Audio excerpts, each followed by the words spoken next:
Hello, welcome to the channel. Thanks for joining me. Today we've got something quite interesting and a little bit unusual. It's the ST3300L from Silver. This is made in Japan and dates from 1983.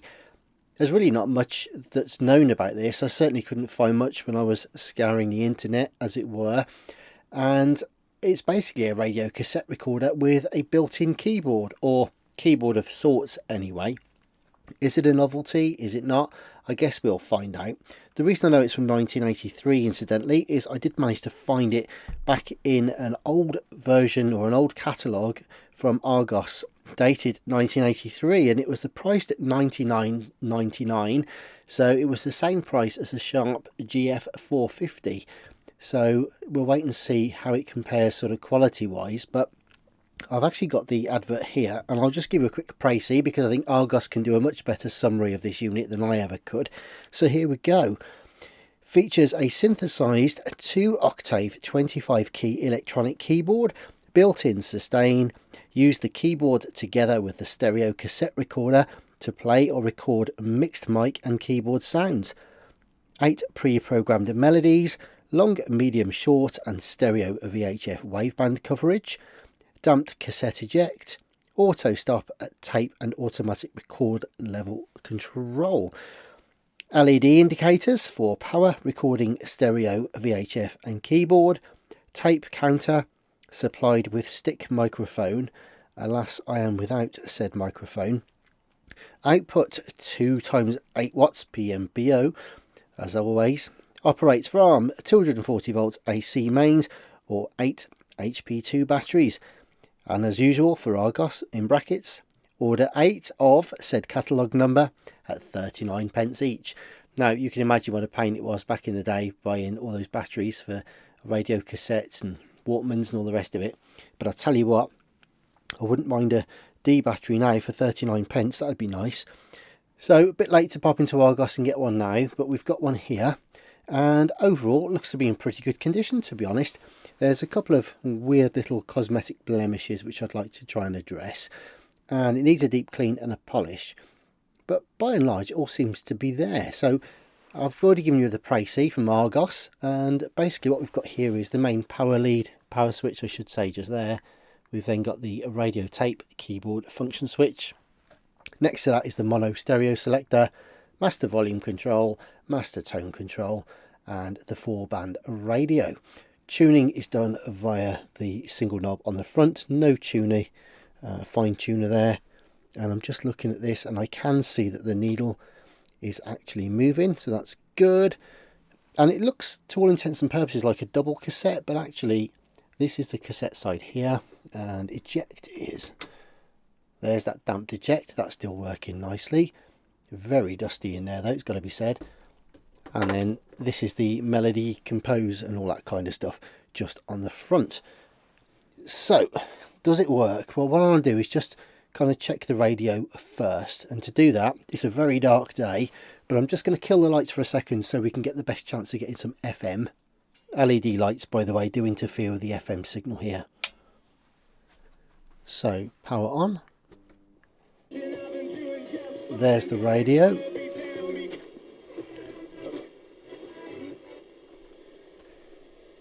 Right, let's see if we can get some stereo. We've got the power button LED on.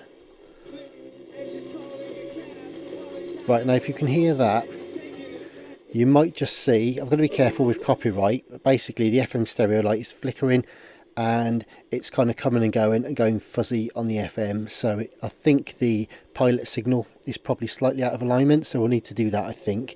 Let's just see. Right. Just turn it down a bit while I'm talking to you, but basically there's fairly clear radio, but when we get to FM stereo it's not really coming on, the light's not coming on.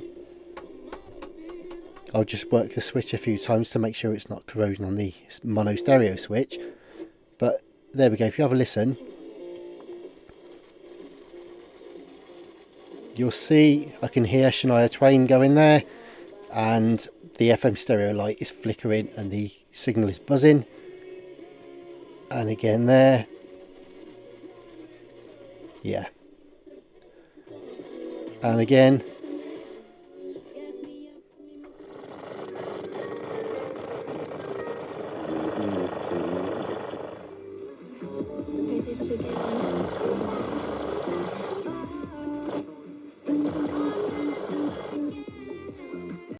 normally there is a variable potentiometer, like a variable resistor on the radio board, so we ought to be able to give that little tweak just to bring it back into line and sort that out. Right, okie dokie. Oh, should we just have a quick listen to some of the medium wave as well? We've got long wave, medium wave.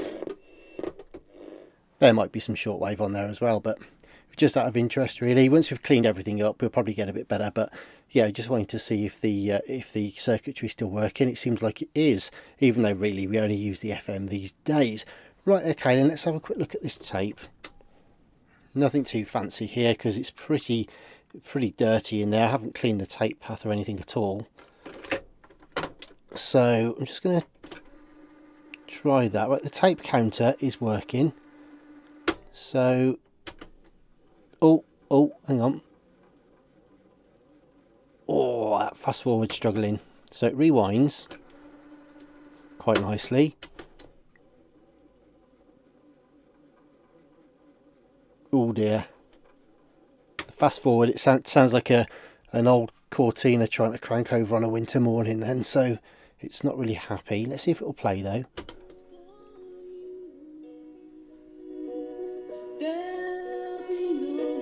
Okay.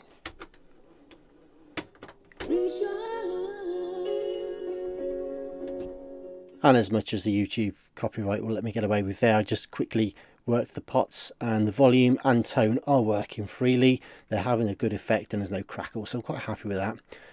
I will, however, though, I think go in, give everything a clean, sort this radio out, and yeah, let's get these belts changed, clean the tape path. It's obviously pretty grimy in there, and just see if we can freshen the whole thing up a little bit. Just a bit of fun today, nothing too fancy. Bit of a show and tell, I guess, and a general zhuzh. So let's get on with it. Get it open on the Tower of Destiny. Never done one of these before, so we'll just start at the very beginning, as Julie Andrews used to say. Battery cover off. Oh, by the way, I didn't mention it, but it might have had a knock at some point because the casing has actually sort of popped on the back. And part of the one of the tabs has popped clear of the back case, so it's probably had some sort of knock at some point. Right, not to worry though, nothing's cracked. So I'm just going to start getting the screws out, see if we can get this back case off.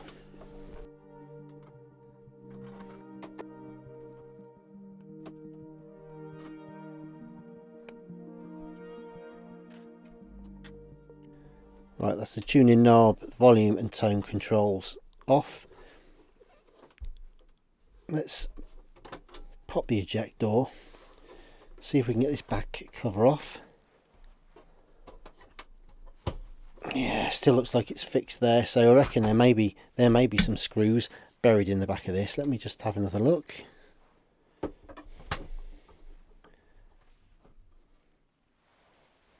Yeah, look, it's just fishing out all this weird stuff. I don't know what's going on. I'd be quite interested, quite intrigued to see what's going on with this. I've been trying to scrape whatever it is out of the back of this. Honestly, it's just making a mess of the Towel of Destiny. I just cannot get this away. Very weird. Very weird. It comes away at one edge, like so, and it comes away on the bottom, and I've noticed that the bit that was popping out has now popped back in, as it were. See, it wants to kind of come away, but it still feels like it's screwed in at the top, and yet no matter what I do, I can't find any evidence of any screw heads in there, unless somebody's messed this up in the past and put some weird glue or card or something in there years ago to try and, I don't know, make a thread or something. Well, we'll keep going.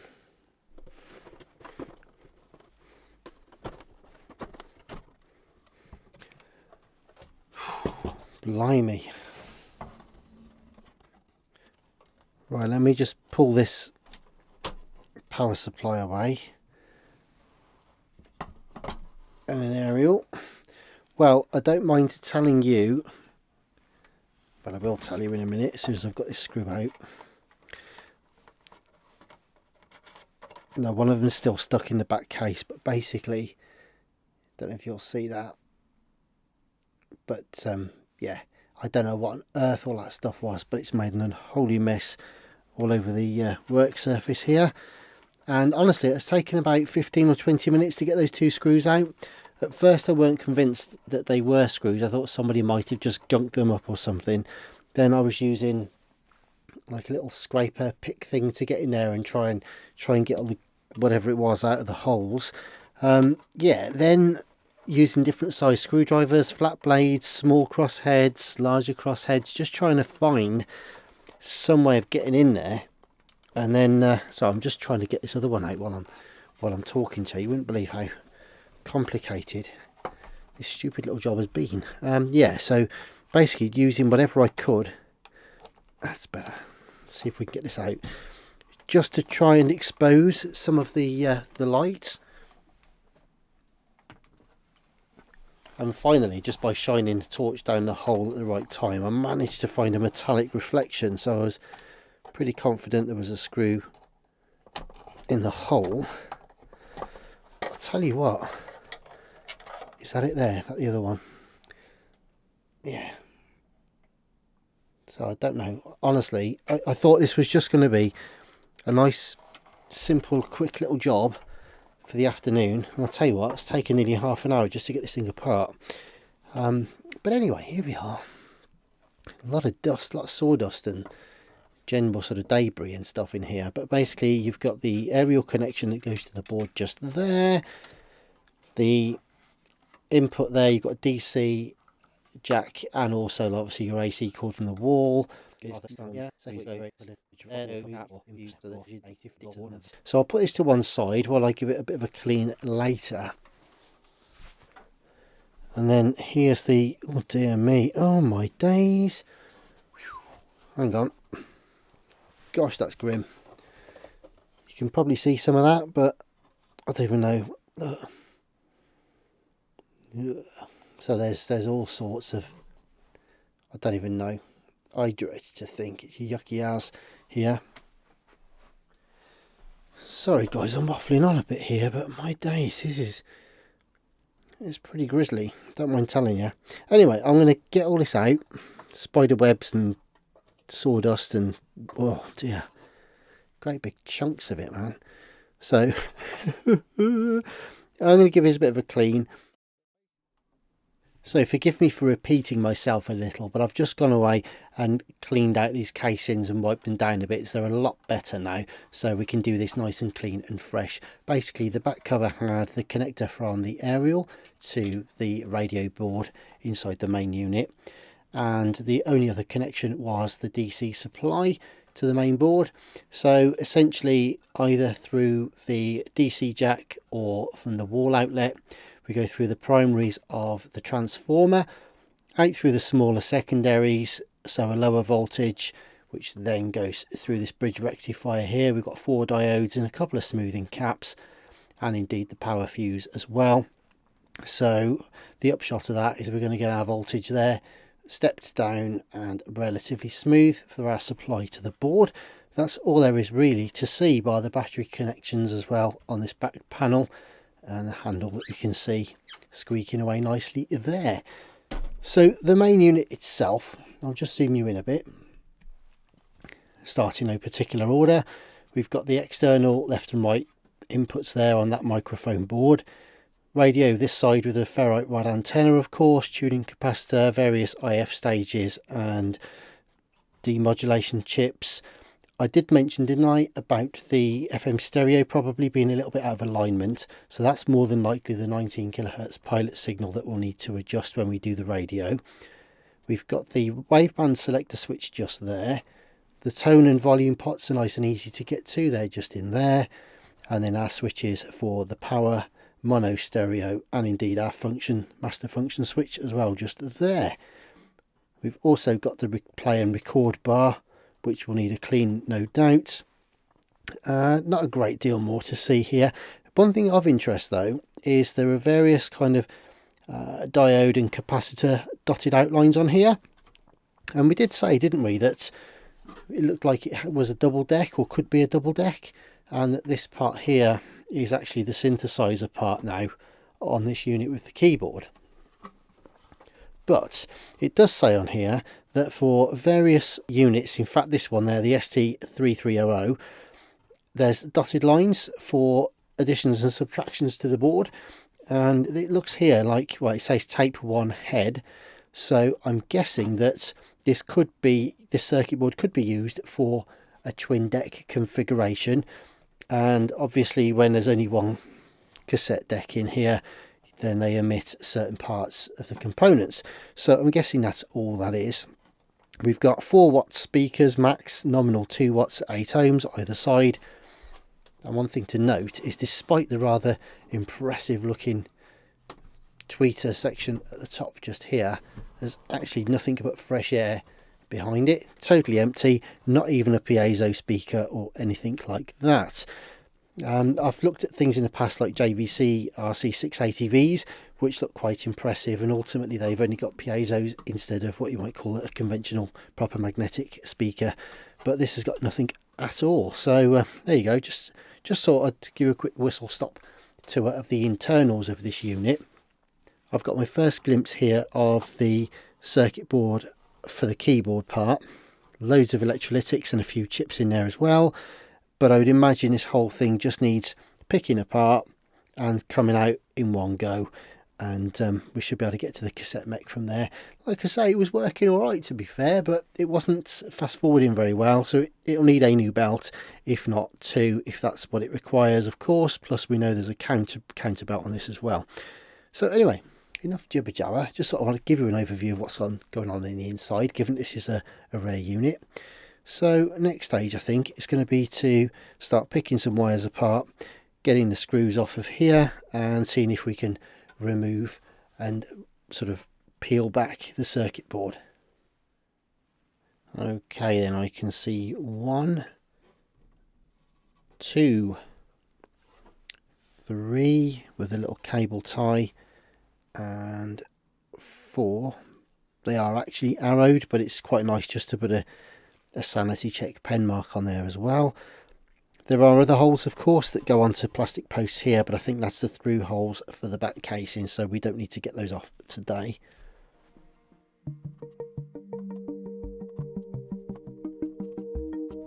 You know what they say about assumption, but I am assuming that this board isn't actually connected to the keyboard part. Incidentally, they look like there's screw threads there, but it's actually plastic welded onto the front, so I think the cassette and radio board should be independent of all of that, hopefully.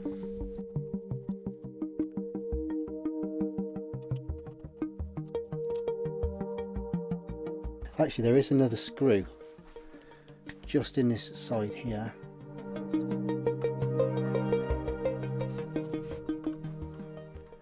Quite often the circuit board itself will be loose or loosish, but you'll find it's actually just stuck on by the tuning capacitor dial arrangement, but that depends on the unit itself.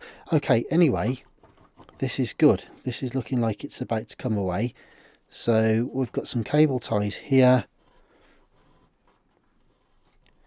Good thing to do at this stage is take some photographs, just so as you know what's going where. Also, we're on a bit of a short tether there.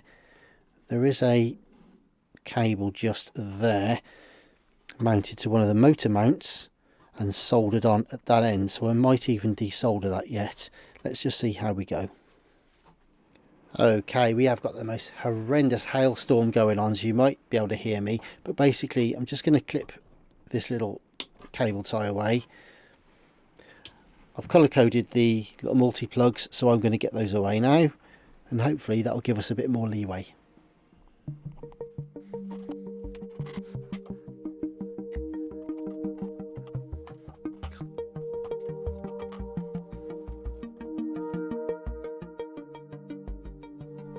Right, let's see what we got, shall we?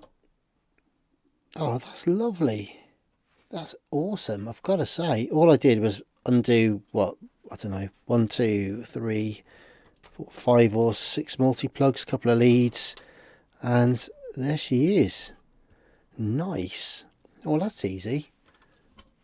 And the other side of the board there, again, it's pretty dirty. I don't know if you'll see that really from this angle. There's a lot of dust and stuff on there, but I'll brush that off anyway. That's fine. That's not a problem.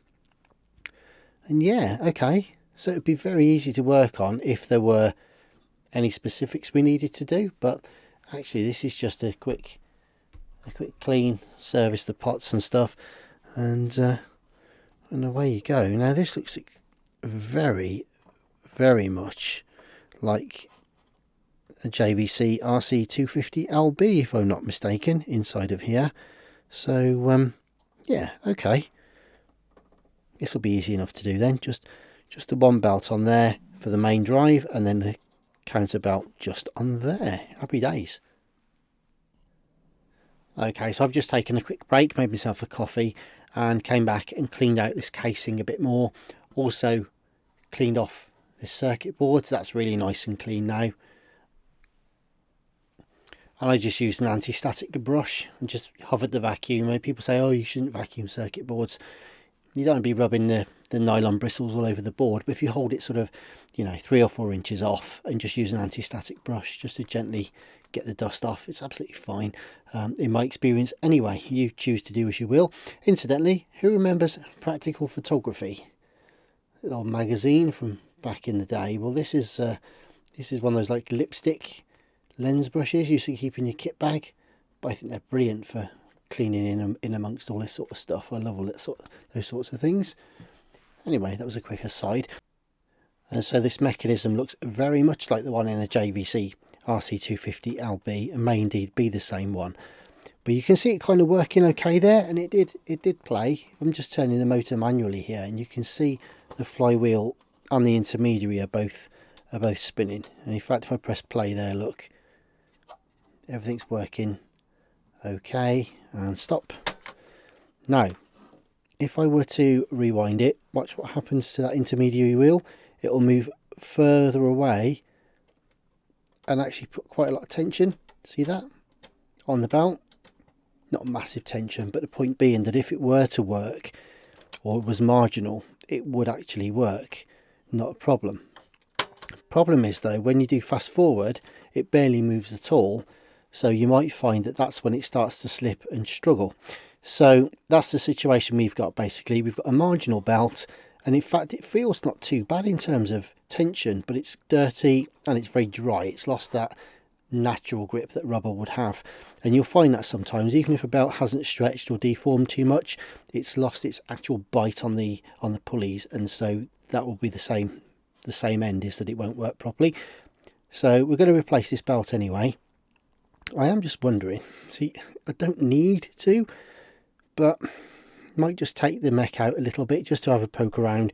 It means doing all these cables, taking them off, desoldering this capacitor from the motor mount and all that kind of thing. But I think we'll just go and have a little cheeky little look, shall we? See what's on the other side, then that way we can get to the heads and clean those better as well. And so to that end, I'm just going to put a little bit of flux just on there, and hopefully this will come away. There we go. That's not necessarily essential, but I just thought that perhaps if we're totally clear like that now, then we don't have to worry about worrying about it fatiguing or anything like that. So next job, just start unpeeling some of these.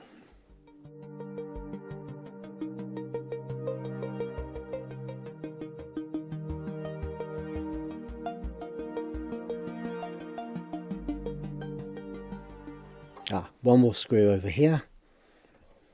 Caught me out because the JVC ones, just a small one there, the JVC ones don't have the counter there, so a lot of these sort of chassis were used as a general template, and then depending on the geometry of the mech, different plates would be used for mounting the motor at a different distance or fitting counters and that kind of thing, but ultimately they are very similar. Now, I might get away with this, but I might still need to undo. In fact, I'm going to undo this one. then that takes some of the tension at least off the leaf spring. It should. There we go. Nice. So there's the mech then, in all its splendour. Fairly simple. Play and record head just there. Erase head there. Capstan needs a decent clean. Pinch roller. Yeah, that'll be okay. It's pretty dirty, but we can clean that up. We know it bites okay because it was playing of sorts earlier on. There's your little counterbelt just in there. Got an adjustable motor speed as well, variable potentiometer built into that. So yeah, all right, just give this a bit of a clean then, shall we, and get these belts changed. Just as a point of interest really, often the counterbelts don't need to be replaced except they have a bit of a wobble on them, but tension's not too bad, and this one kind of works, and if you're really steady and slow with it, it does work, but it's very much marginal here. If I was to, I can sort of thread that through, and sometimes it'll work, sometimes it won't. Might be able to clean it up with some isopropyl alcohol, but best bet's probably just to put a brand new one on. In fact, I always do anyway when I'm doing the belts. Whilst you're in this deep, you may as well just put a new belt on. Last thing you want to do is service the mech, put the whole thing back together, and then 2 weeks later the counter stops working. It's just not worth it.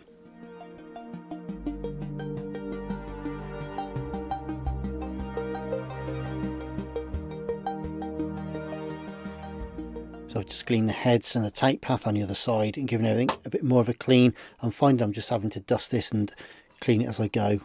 But I want to just make sure I get the right belts on order. So first thing is just to take this screw out. There'll be a spring under there.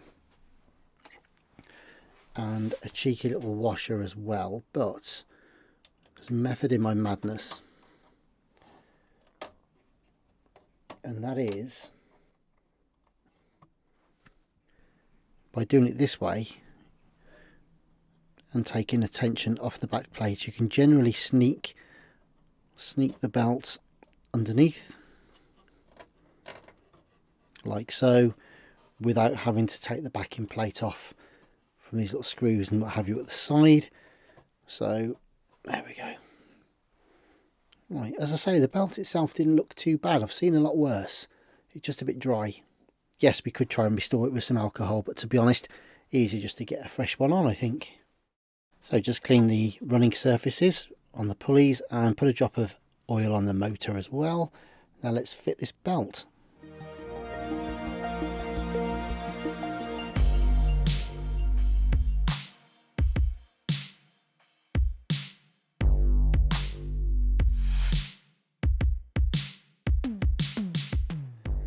And I'm just screwing this down enough so it's tight, with the tiniest little bit of end float like so,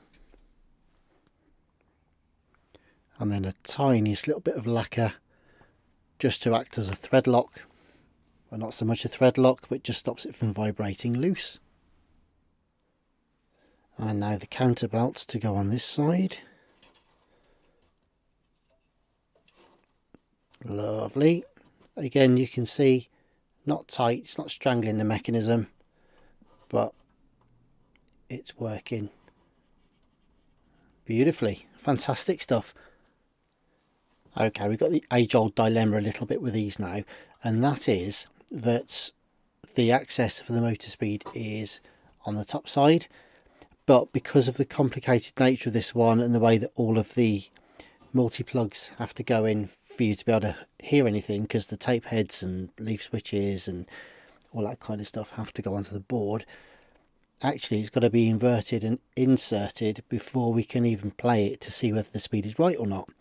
So quite often on radio cassette players, the actual board, the backing board, main amp board, call it what you will, is normally attached, more often attached directly to the mech, so you can actually work on it in situ, albeit slightly awkwardly. But with this one, I think what I'm going to have to do is put the cassette mech back in place, fit the actual amplifier board, hook it all up, hope for the best, and if it's not right, then we're going to have to figure a way of just kind of teasing everything out in one go. But first things first, I want to go ahead and get this mechanism back in. And let's get a little bit of alcohol and some lube inside the pots. They didn't really need it, to be honest, but certainly the play and record bar will do. For no other reason than it won't have been used for an awful long time.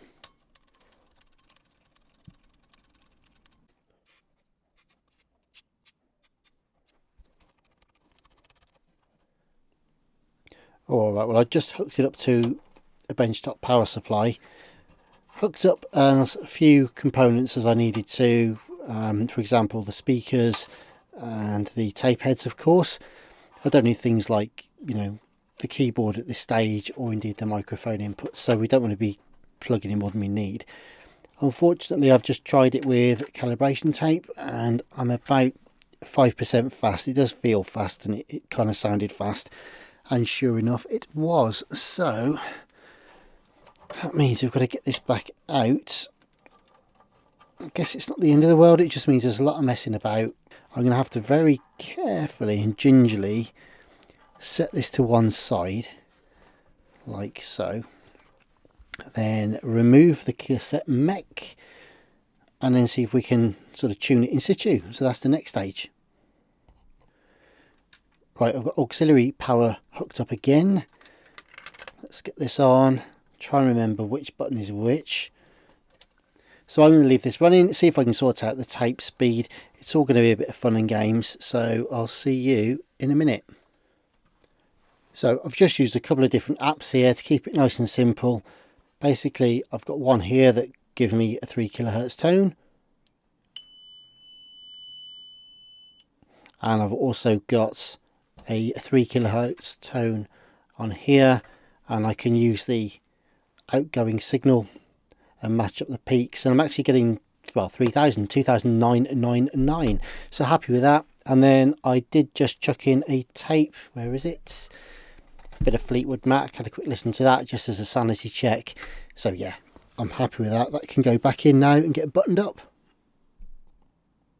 Okay then, so it's all pretty much put back together. The service tape deck is screwed back in, radio board is screwed back down, switches and pots are cleaned, cable management is sorted, the cable to the motor is soldered back on down there. So just before we put the back case on and give it a deep clean, there's only one thing left to do here, and that is to address the FM stereo problem. So with regard to the FM then, there are far better explanations out there than I'm about to give. This is very much a layman's terms, but we've got a pilot signal here of 19 kHz, and essentially the incoming radio signal is coded to be in stereo, but of course rather than coming out as one mush, we need to know, or the radio circuitry needs to know, which side to put which information, and we've got a demodulation chip which will help to kind of sort out the frequencies and put them one side or the other. But that's done with respect to a 19 kHz pilot signal, which is controlled via this variable resistor just here. And over time they can drift a little bit, or perhaps corrode and what have you, and the symptoms of that might be that the FM stereo doesn't work at all, and perhaps it might just come in once in the blue moon just for a quick flash, or perhaps you might get a situation where you've got a nice signal, the radio sounds clear, but it's not in stereo, and then as you just tune it that tiny different fraction, you might find that the FM stereo light comes on, but it actually goes out of frequency or out of tuning. It's just not quite aligned properly. So all we're just going to do now real quick is just make some very tiny little adjustments to this little pot here, just so that we can get it back on song again. So a quick look at the setup before we get going. Essentially you can see the units just here. Now I've hooked it up to the benchtop power supply, which you may see just over there, running at 12 volts. And in terms of the aerial, I've just hooked up the back case so that we've got the original aerial via that cable attached just there. Now there's no mains power coming in, so it's nice and safe. I'm just going to work on the back and adjust that little pilot signal until I can get the FM to work in sync, as it were, with the actual tuned radio station. Now I can't do that with these LED lights on, so I'm going to dim the lights anyway now for that. Plus it'll also give us a better chance to see the FM stereo light working. So I'm going to get the camera in position and we'll see how we get on.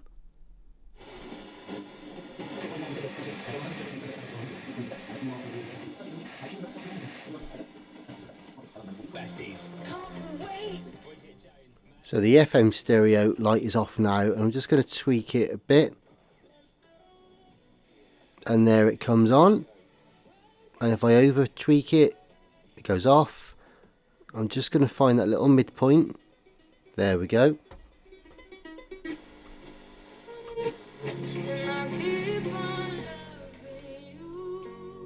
There it is. And we'll just check by finding a couple of FM stereos. And we'll see what we've got. There you go, nice and clear.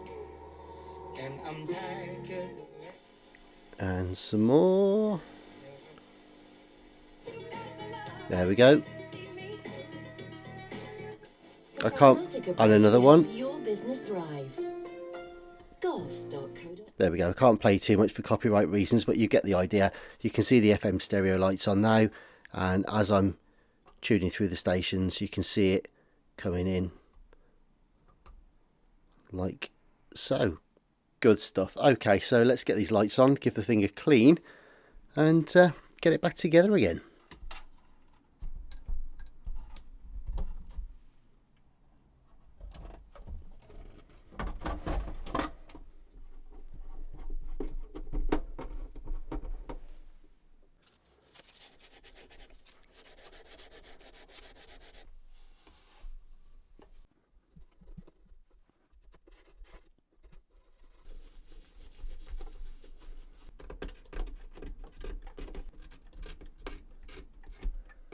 Okay, it's cleaned up pretty well now. I'm just about to put the polish on it, but there is one thing I want to do real quick.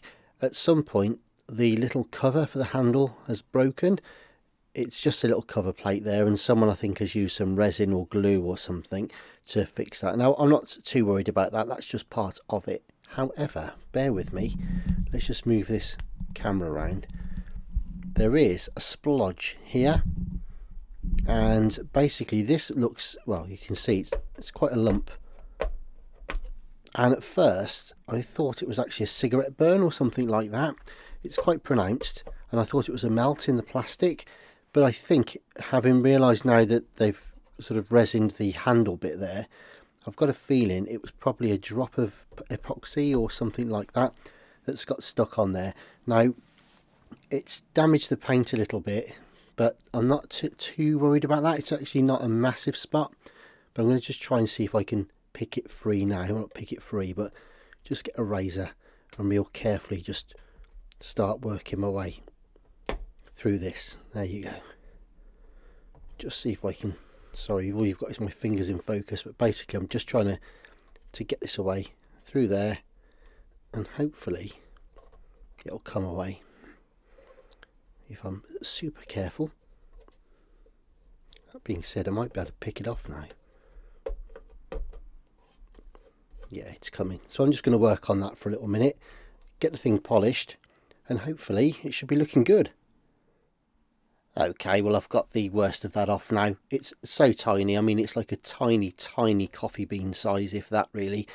And I could just daub a little bit of silver paint on it now and call it done, but in reality there's no point doing a half-baked job on it. I'll do it properly at some point to just dress it back a bit and try and feather a bit more paint in. Being metallic, it's going to be a little bit trickier, so I'll want to take my time really. But I've also got some Firefox and Astro Wars games and stuff like that that need to be refinished and resurfaced, and I notice it's a very similar colour actually to the metallic silver that I'll be using for that, so I might even just use a bit of that, to be honest. But anyway, I think that'll do for now. Let's just get some polish on it and, well, let's fade to black. I'll see you on the other side. So here it is then, the ST3300L from Silver, dated from 1983. It was okay when it came in, but it was absolutely filthy, and I've got to say my fingers are still burning from the 2 hours or so that I've spent cleaning this today. You wouldn't believe how many nooks and crannies there are until you get started on it. The radio kind of worked, but the FM stereo was slightly out of alignment. The tape also kind of worked, but again it didn't fast forward very well and the belt was dry and slipping. So what have we done? Well, cleaned the tape path, replaced both of the belts, retuned the FM, given the whole thing a deep clean and a polish, polished the aerial that was pretty nasty as well. And I think it looks absolutely fantastic now. Just the job. So really pleased with it. Today was more about the functionality, getting the radio right, getting the cassette player working properly. So I think that will do for today. I'll do a quick follow-up video to show the functionality of this and to show the keyboard in the near future, so do stay tuned for that. But let's just have a quick listen to the radio while we're here.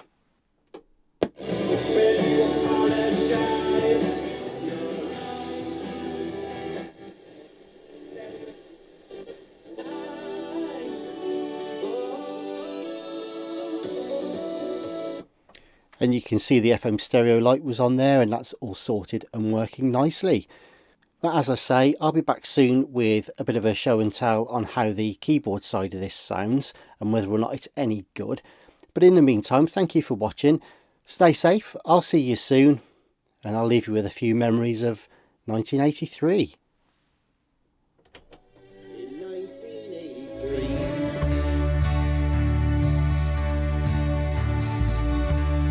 infrared remote control,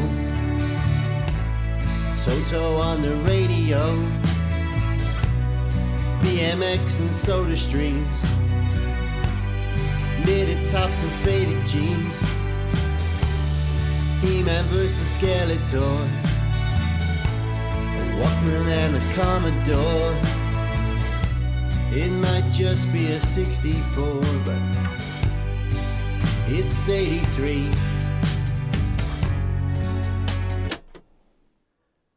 Okay, I know you're only going to complain if I don't play you a little something.